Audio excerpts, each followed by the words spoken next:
So I knew pretty early on that 2016 was going to be a super shitty year. New Year's Eve, my boyfriend of 2 years broke up with me, and I began my descent into January with a pretty lame routine. I would go to work, I would come home from work, I would immediately don my sweatpants, I would pour myself a very, very large glass of cheap box wine, and I would retreat into my couch where I would watch mindless television and troll social media.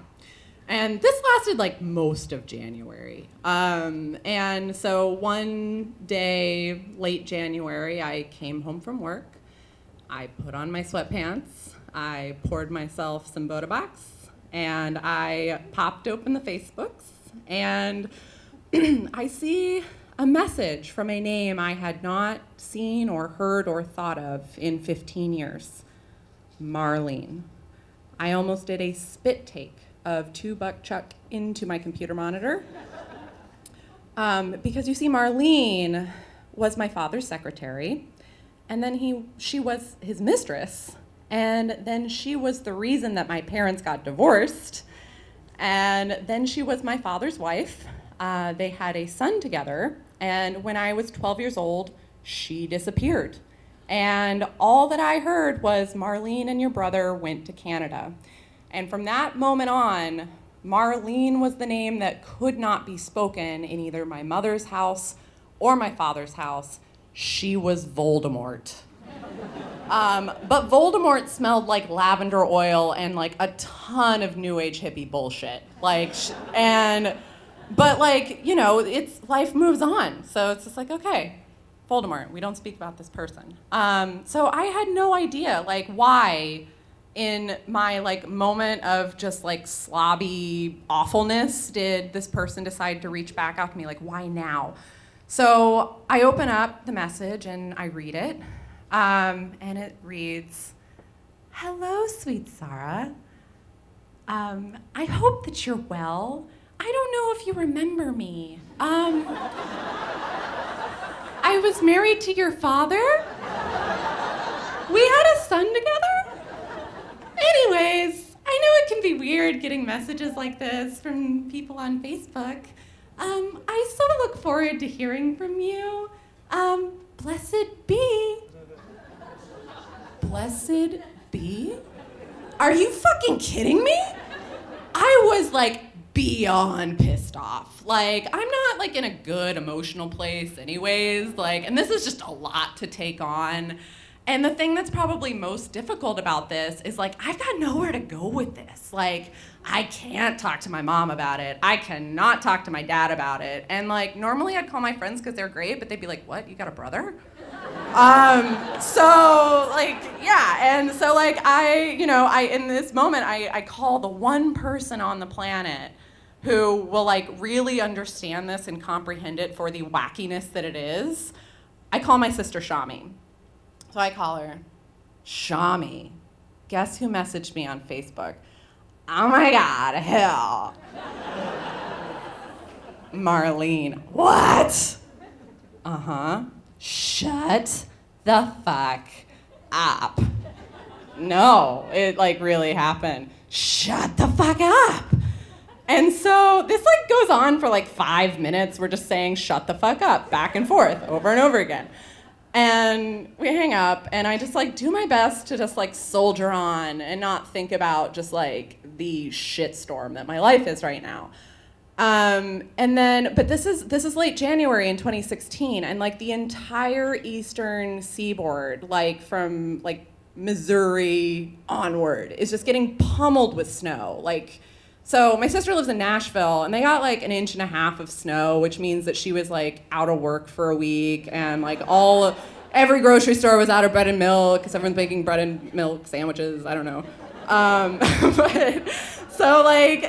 She calls me 3 days later and and I'm normally she texts, so she calls. It's someone died or there's something bad has happened.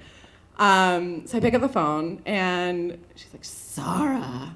"Yes." "Oh my God." So I Google stalked the shit out of Marlene, And she wrote a book. I was like, okay, a lot of people write books. It's on Amazon Kindle, but like only the Canadian version. I'm like, okay. Sarah, it's a memoir. It's called My 3 Marriages, Lies I've Lived By, and the entire 3rd chapter is about Dad. What? We're in it, Sarah. Like, we're in this book. And I was like, did you read it? And she's like, uh-huh. I was like, the whole thing, uh-huh. In 3 days. She's like, no, I read it in 7 hours. I'm like, okay, cool. She's like, oh my God, you have to read this book. I was like, no. What? Don't you want to know what happened? Like, we never knew what happened. I was like, no, I mean, like, she's Voldemort. Like, Harry Potter doesn't want to know why Voldemort murdered his parents. Like, that's not going to make him feel good. But she's, like, keeps insisting. She's like, you know, like, it's not bad writing. And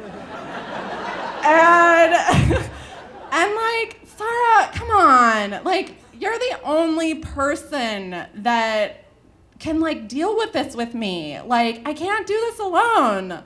Like, come on, just be there for me. I'm like, okay, that's fair. And so I hang up and I download it. I pay like 12 Canadian dollars.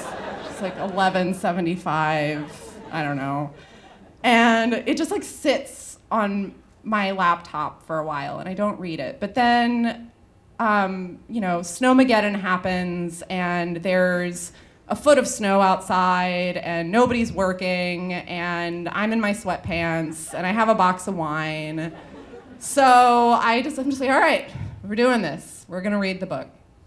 And I start to read it and I realize, like, as I keep turning the page, like, one, no, it's not bad writing. It's you know, it's pretty compelling. But also, like, I have this like lightning bolt moment where I'm like, Voldemort was 26 when she met my dad. Like, she was just a person. And like, I'm 27 right now. I'm kind of an idiot. Like, I do stupid stuff all the time. And, you know, like, in reading her story, I thought I'd be angry and I thought that it would be this like parallel universe that made me upset and put me in emotional turmoil, but it was freeing. It was like I actually was able to put the pieces together and I was able to see truth and I was able to see that sometimes life just happens and people who aren't evil inherently just do shitty things. And I was able to just kind of process all of this and connect with my sister on it and share this experience. And I messaged Marlene back on Facebook. Hello, Marlene. And that began a series of like pretty awkward, like getting up to speed. So like, how's the last 15 years of your life been? But at the end of that summer in September, my sister and her husband and I went to Vancouver and we reconnected with our half-brother after 15 years who didn't know that he had sisters and just sort of started anew. And this was September of 2016, before the election, and I thought, you know, maybe 2016 won't be the shittiest year after all. Thank you.